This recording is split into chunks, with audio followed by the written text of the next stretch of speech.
السلام علیکم ورحمۃ اللہ وبرکاتہ نحمده ونصلی علی رسولہ الکریم اما بعد۔ آج کا سبق سن لیجئے۔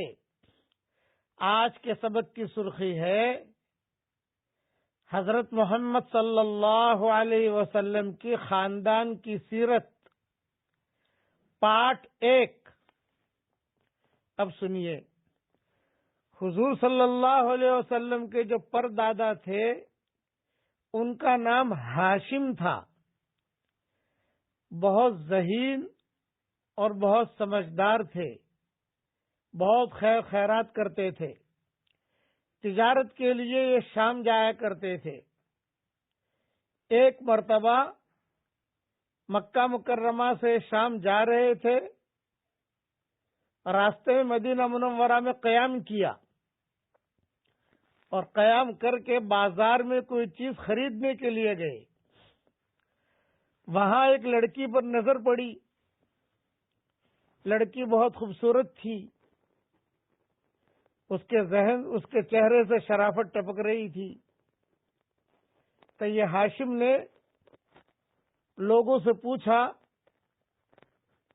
کہ یہ لڑکی کسی کے نکاح میں ہے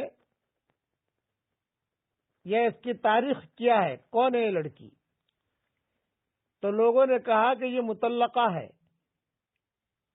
کیا نام ہے اس کا؟ کہا اس کا نام سلمہ ہے۔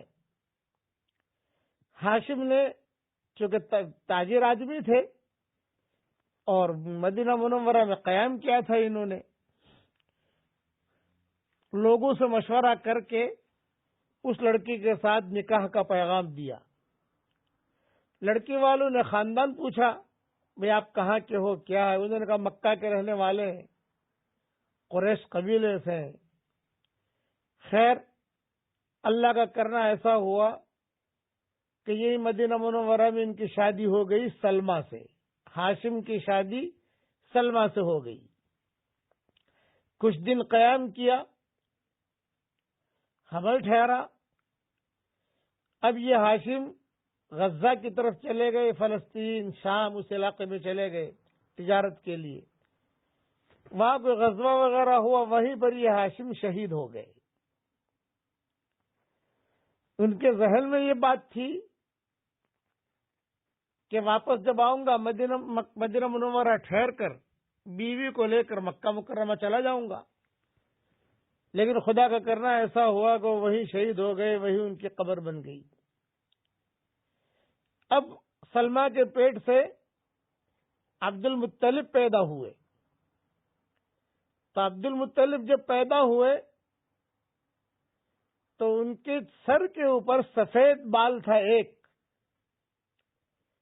جب یہ پیدا ہوئے سفید بال تھا تو سب نے کہا کہ شیبہ شیبہ شیبہ، یہ تو بوڑھا ہے، یہ تو بوڑھا ہے۔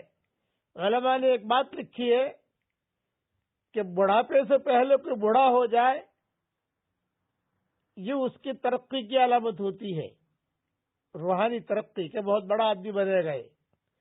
اسی طریقے سے بچپن میں کوئی بچے پیدا ہو اور کوئی خاص چیز، نئی چیز کو ان کے سر پر ایسی دکھائی دے، یہ بھی ان کے بڑے ہونے کی علامت ہوتی ہے کہ آگے چل کر یہ بڑے بنیں گے۔ کبھی شیبہ، یہ تو بوڑھا ہے، بوڑھا ہے۔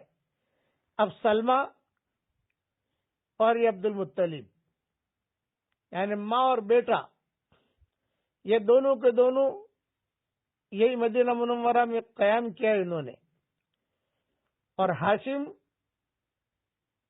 ان کا انتقال ہو گیا، شہید ہو گئے، وہاں انتقال ہو گیا اور غزہ میں دفن ہو گئے۔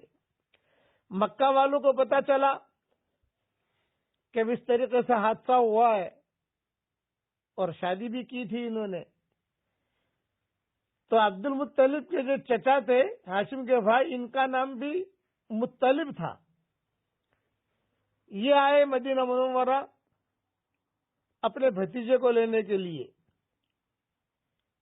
اور بھابھی کو لینے کے لیے۔ باقی تفصیل انشاءاللہ کل پوری کروں گا۔ یہ ساری تفصیل میری کتاب بکھرے موتی انشاءاللہ جلد 13 آ رہی ہے، اس میں دیکھ لی جائے اوپر کے حوالوں کے ساتھ۔